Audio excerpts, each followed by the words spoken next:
Hi, and welcome to the show. Subscribe at kevinmd.com/podcast. Get CME for this episode by clicking the CME link in the show notes. Today in the show, we have Farid Gharagozloo. He is a cardiothoracic surgeon, and he's the co-author of the Kevin MD article, Unintended Consequences of the Healthcare Quality Improvement Act, a violation of physicians' civil and constitutional rights. Farid, welcome to the show. Thank you for having me. It's a pleasure. So we'll get into the article in a little bit, but first off, just briefly share your story and journey to where you are today. My pleasure. So I'm a CT surgeon, most specializing in esophageal and thoracic surgery. I am presently at University of Central Florida and Lake Nona Medical Center, which is our university hospital. I went to medical school at Hop, trained at the Mayo Clinic, and I've been practicing for about 30 years at different academic centers. All right. So in your 30-year career as a cardiothoracic surgeon, tell me some of the biggest advances that you've seen in the field. Well, actually, that's a great question, because I have tried to kind of go along with the advances in what we do. And early on in my career, it was video surgery that was sort of behind general surgeons entering the thoracic world back in the 90s. And then in the early 2000s, my colleagues and I in Washington, and when I was at George Washington University Medical Center, were the first thoracic group in the US to take on robotics. Mm-hmm. And that's what I specialize in. In fact, I am the senior editor of the textbook of robotic surgery. And I think that robotics, frankly, has revolutionized surgery, especially in the chest. We are now thinking about doing surgery in the chest by going through the abdomen and through the diaphragm, which is amazing. And so I tell my residents, someday the Nobel Committee will recognize the robot, the surgical robot, as a major advance in medicine. And I hope they do. And as you know, there are a lot of challenges facing pretty much every specialty of medicine today. Now, as it relates specifically to cardiothoracic surgery, tell me some of the challenges facing the field in the next coming years. Well, the challenge is, frankly, it's common to all our colleagues. It's the fact that the landscape is changing. We went into medicine for various reasons, and those reasons don't seem to be that important in the mind of the public and the government and so forth and so on. And I think that we all struggle with it. In CT surgery, especially, the surgeries are complicated, the risks are high, and it's a major issue for us dealing with the present environment in medicine. And I think that becoming sort of employees of large organizations, for most of us who used to be in private practice and so forth, has become a major challenge, especially in CT surgery, because I think that the largest group of cardiac surgeons especially are in private practice, but they work for organizations like hospital organizations. So, and despite all these challenges that a lot of physicians are facing, what keeps you going in cardiothoracic surgery? What makes you come in the next day and keeps you going as a physician? Honestly, I think it's the same reason for most of us, or maybe all of us. It's the fact that we love what we do. This is a passion. We selected this position not because of financial reasons or not because of ego, etc. This is the thing. It's interesting. I'll tell you, when I was applying to Johns Hopkins back in million years ago, the interviewer asked me, so you want to be a physician to help people? And frankly, I said, no, that is part of the reason. But the main reason is the fact that I love what I do. And if I love what I do, I can help people better. And in fact, I think that's what got me into medical school. So I've kept going with that idea all these years.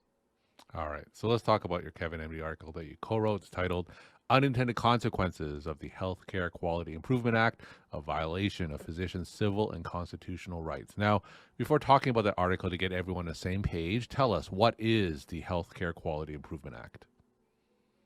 So I think that until a few months ago, I was like so many of our colleagues. I had no idea what this was. I had never heard of it. And the amazing thing is, and I'm ashamed to say it, I've been sitting on all kinds of committees and peer reviews and so forth. I had no idea about this law. So, and it's important to know why it became interesting to me. A colleague of mine from 20 years ago, when I was in DC, called me one day and asked for a reference for a new job. And when I called the chairman was very cold. And it turned out, the long story short, that they were not able to offer this good surgeon that I knew for so long a position because he had lost his privileges at another institution in DC. Mm-hmm.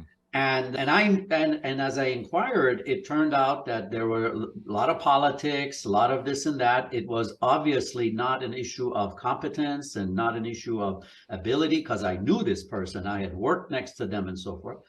And here it was, this guy was basically dead in the water. And the question was, how can this be? This is unbelievable. And then when I looked into this, there is a law that was passed in 1986. Mm-hmm. Yeah, in an atmosphere where physicians were suing other physicians who were sitting in these peer review groups and so forth. So the Congress, in trying to help, came up with this law, which is called HCQIA now, as an acronym. And HCQIA basically has two parts. One was to protect peer reviewers from lawsuits, which sounds like a very good idea. And then the second one was that if there were issues that came up in these peer review meetings or proceedings, they would be then put into what's called the National Practitioner Data Bank. And this was to track these things. It wasn't meant to be sort of a repository of criminal activity or anything like that. But the amazing thing to me was that even though this law was passed with the best of intentions, because the world changed. I mean, you were just asking me what has changed. Well, between 86 and now, I mean, you might as well go from, night to day. Mm-hmm. And so things have changed. And then this law, it has become the Achilles heel of every single physician. I get shivers thinking about this because we are so exposed. And the most amazing thing is that just like me, most of our colleagues are asleep at the wheel. They have no idea what is going on until they get entangled with these problems. And then it's, of course, too late. So you discovered this law, took an interest in it.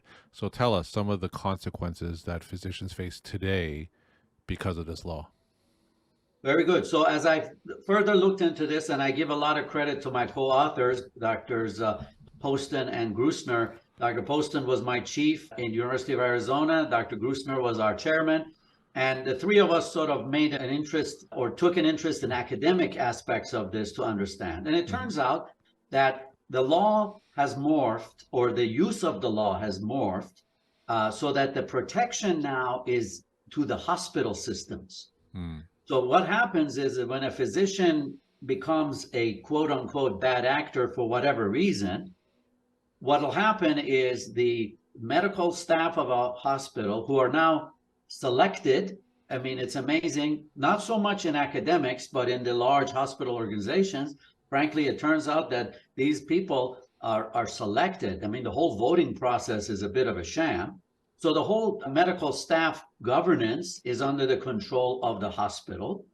Then a physician who has an issue, the issue is never told to them. So there is really no due process. It's all done under a cloak of secrecy. A group of people are selected. Many times these people are not even in the same specialty. Sometimes they're from outside the institution who don't know the people.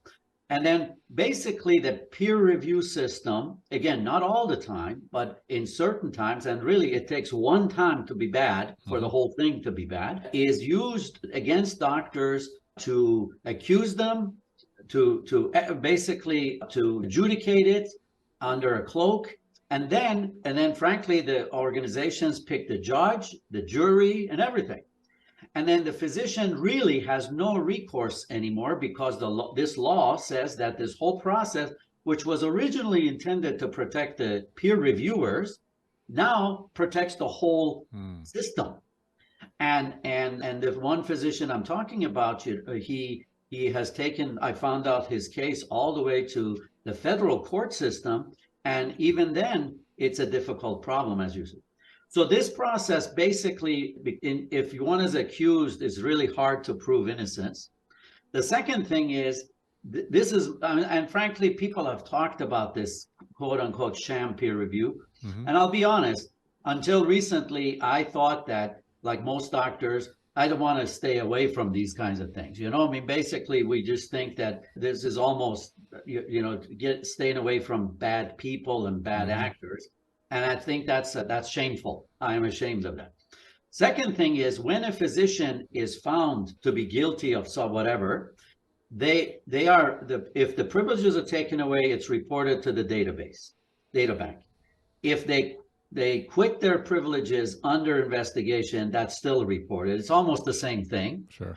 And then that data bank report is used by employers, by insurance companies, et cetera, to give privileges to this physician. And basically, they won't. So they will not get past the first step if such a data bank report is there. The point of my article wasn't to talk about sham peer review. That's a different discussion. But really, as we looked at the Constitution, the reporting is done by an agent of the federal government. It is the Department of Health and Human Services.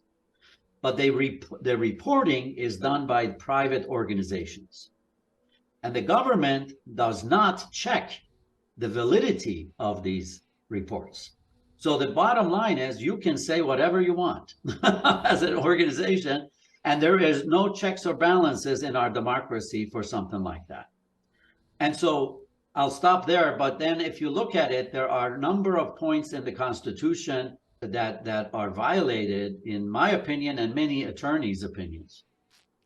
Now tell us, what are common reasons why a physician would undergo peer review? Well, I used to think that it was basically that there would be a poor patient outcome, or some sort of a safety issue with a patient, or a physician who has privileges in that hospital would have some grievance of some kind against another physician. That is what we've been used to, and I think that is very good. And it's important to point out that the peer review system is a pillar of our world of medicine. We check each other, we correct each other, et cetera, and that's the way it should be. However, it turns out that is an uncommon reason these days. The most common reason is basically violation of various bylaws that are really specific to hospitals, that have to do with behavior, that have to do with politics, that have to do with all kinds of non-patient safety, patient care issues. Now, what are examples of some behavior issues that would trigger a peer review, or some examples of politics that would trigger a peer review? Well, I mean, actually, if one looks at the court cases, it's all over the place that these political issues come about, where a physician is just too much of a troublemaker for the business interests of the organization. And then this is a good way to get rid of them without having to go through the court system, because under the cloak of secrecy and confidentiality, the hospital is totally protected. The physician has no recourse. So that's one thing. The second is, every hospital we looked at, these larger organizations, they have codes of conduct now. So basically, if a physician loses his temper or whatever accusation occurs, and it's very easy to accuse people. I mean, if you can accuse as long as there's due process and someone can defend themselves. But without the second piece, accusations turn into basically sentences.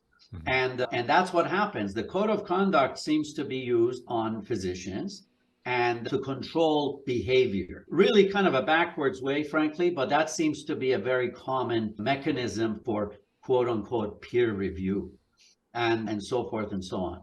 And the problem is that the law, as you read it, did talk about the concept of due process, but this doesn't exist because, for example, the physicians cannot ask for discovery to understand what's going on. They cannot be represented by counsel until the last step. And one of the problems, which is really important, is that physicians don't have the financial resources to even get an attorney. This is thousands of dollars. So basically, most physicians just walk away and then hold their head in shame. The issue is, if you look at the malpractice coverage that we carry, only like $5,000 is allocated for such such defense, which would be used up in a couple hours. Yeah, yeah. So basically, there is no insurance. And that's really an important point, I think, for our colleagues to understand. What is needed is to understand that the same way we carry malpractice for medical reasons, there has to be insurance for this type of thing. Because without a doubt, as I have delved into this problem, if one has appropriate representation, and you're not just walking in to blind and uncovered, these proceedings would not go as far as they go. And I think the point is most physicians don't have representation because they can't afford it. So that's an important thing for us as a community to understand, that we need to somehow come up with an insurance product that we can use in these situations.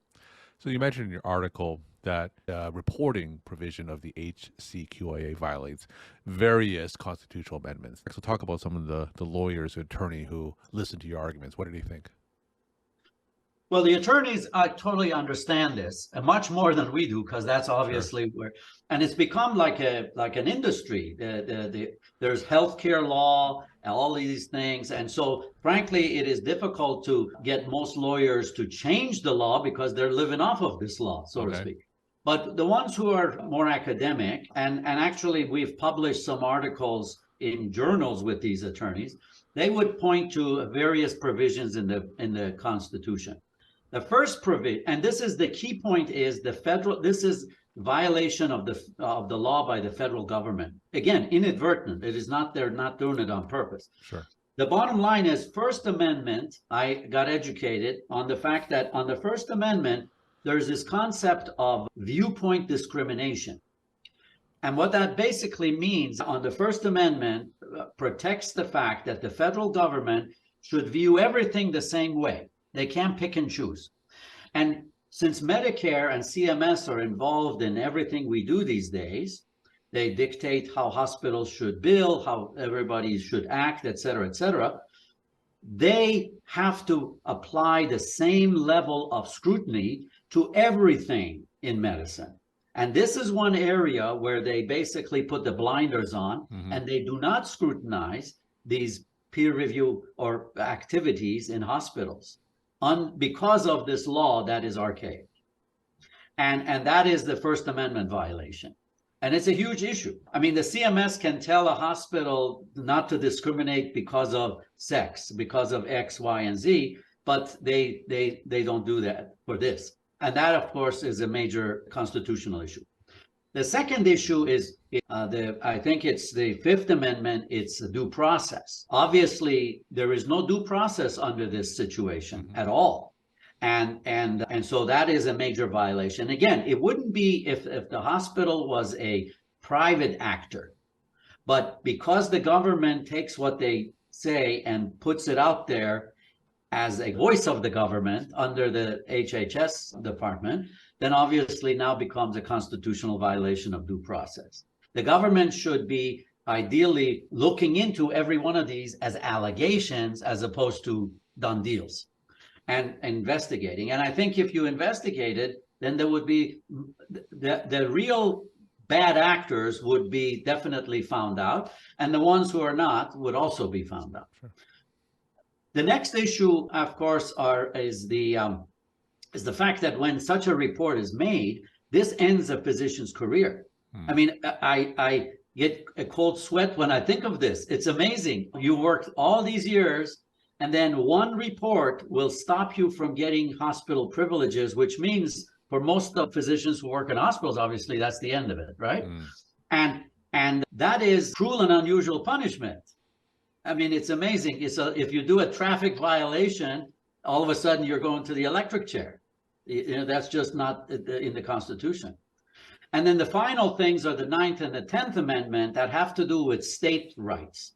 So we are all licensed under state rules. And so obviously, right? I mean, a New Hampshire license is different than a Florida license. And because the state has the right to let me practice and gives me a license, the federal, this is called the supremacy clause of this Constitution, the federal government does not have the right to take that away unless the state takes it away. But the fascinating thing, as I've looked into this, is that even if the state board finds a physician not guilty of this, the report stays, and it makes no difference which is amazing, because the report, the federal government's stance is this is a report made by the hospital, not by us, so it'll stay, even if the state board disagrees.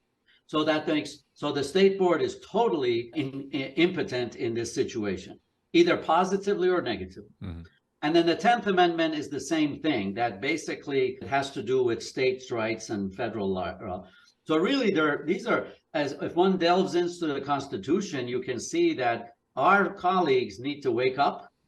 They need to understand that this is really an existential issue. And not only does the law have to change to keep up with the times, but also in the meantime, we definitely need some sort of legal protection and proceedings to protect us. So if a physician is about to undergo a hospital peer review, would your strongest recommendation that they hire representation before going in? Absolutely, without a doubt. And the unfortunate thing is that until it's at the last steps, they will not let them. And then the second thing is, these things can go on a long time. So I mean, I have heard of people spending $600,000, $700,000, $800,000 wow. on legal representation. I certainly can't afford it. I don't know of too many doctors who can. Just like we wouldn't afford like a malpractice lawsuit if we had to pay for the attorney, right? Yeah. So I really think that the step one is some changes to the insurance protection, because I can tell you that if one has insurance, and if the hospital organizations understand that the doctor is not going to run out of money, the whole game changes. And my final question, Farid, tell us some of your take-home messages that you want to leave with the Kevin MD audience. Well, I hope that whoever has heard us will delve into this and understands it and takes it seriously. Again, I am ashamed of the fact that I feel like I originally, my family came from Iran, and in a country like Iran, when bad things occur, everybody kind of looks away. And unfortunately, that propagates the bad things and even empowers them. I think we need to stop doing that to this situation in this country or in our world of medicine, because we have a tendency to think that it's only the other guy's problem, but I think it's the problem that affects all of us. Farid, thank you so much for sharing your time and insight, and thanks again for being on the show. My pleasure. Thanks for having me.